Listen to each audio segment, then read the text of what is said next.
We back. You know, some questions about the Pistons and shit.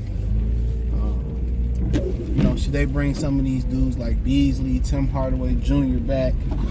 Dennis Schroeder, not sure a Schroeder contract. I know Tim Hardaway was in the last year of a deal. You know, Malik signed a 1-year deal. You know, and you know, some people just think, oh, don't bring him back, you got to replace. I just think that a place where they can bring people back and they can still move for a guy like a Nas Reed. They still can trade for a guy like Devin Booker. Two things could be true. You can bring back Tim Hardaway Jr., Malik Beasley, and Schroeder. You can strengthen your bench. You can strengthen your starting lineup with some of these guys. Don't forget, you're getting Jaden Ivey back. Stewart, hopefully he healthy. So, really, in reality, I have no issue. I don't think bringing back Malik Beasley is going to break the bank. Now, somebody want to overpay for him? Hey, man, I wish you best of luck, man. That's okay. You know, but if within our price range, absolutely. I understand he didn't play the best in the playoffs. You know, that last possession, when Cade passed to him, he dropped it. I mean, everybody don't have the same story as James Harden. He's just having a bad reputation for playing in the playoffs. Everybody don't have that story. Some, you know, Mike bumped his head, LeBron bumped his head. You know, a lot of other players had, you know, breakout performances and they figured out the playoffs. Eventually, I think Malik Beasley will possibly figure it out. Okay? So I'm going to believe I bring him back. Now, do I see something happening where, you know, Tobias Harris or Ivy or Thompson or Ron or Stewart or some of these guys are dealt to bring in somebody else? Yeah, I can definitely see that. I can definitely see them keeping these guys together, saying, you know what, our additions are getting back a healthy Stewart and a healthy Ivy. You know, we continue to develop the German kid, Bobby, whatever his name is, and we continue to develop our young guys, and we're going to develop. I have no issue with that. That's not being cheap. That's just being like, okay, you know, we just going to, you know, continue to grow and see what we got and see who come back next summer with a better skill set. Unfortunately, Ivy came back as a better shooter, but he got injured. So, I can see it that way. You know, I'm going to believe if I can go get a Devin Booker, you know how I am, I'm going to go get him. You know, if I got to give up 3 first-round draft picks in the future, you know, a Thompson or a Ron Hollins, a Ivy, a Tobias, hey, here you go. Take them. And at that point, you're pretty much saying, okay, I'm going to bring back Beasley, I'm going to bring back Hardaway, I'm going to try to sign Nas Reed as a free agent, we're going to move forward. You know? So, if it's, you know, going to get a guy like Lloyd Marketing, you know, if the price tag ain't too expensive, I understand that as well, too. You know, I like the great value brand version of, you know, Kelly Olynyk, because I just think they need him next to Stewart and Dern. Somebody that can just, you know, give him a different look, a different score. A little different, just a different look.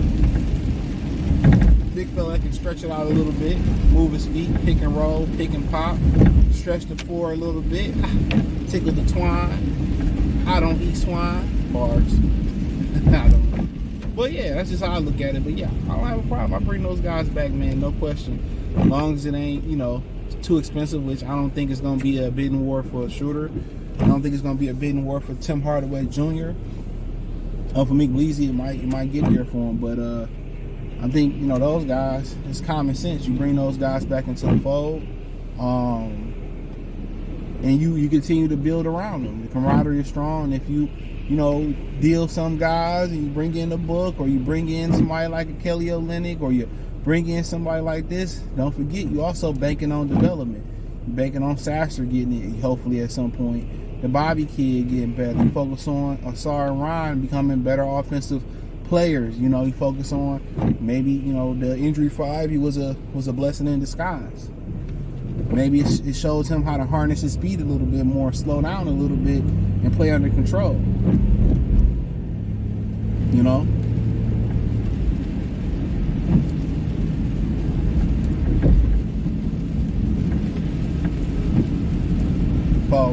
yeah, I don't have no issue bringing these guys. They'd be like, it's like, oh, you know, we just don't need them and we can get new people. And it's like, you can bring them back and still get new people. These guys ain't going to be 20 million, 30, 40 million a year. Like, you can bring these guys back at a good number. You got the expiring contract of Tobias Harris. That's going to be attractive. And in general, if you bring everybody back, you just pick, look at the free agents. I haven't seen all, but Nas Reed really interests me. You know, Nas Reed really piques my interest. Honestly, he really piques my interest.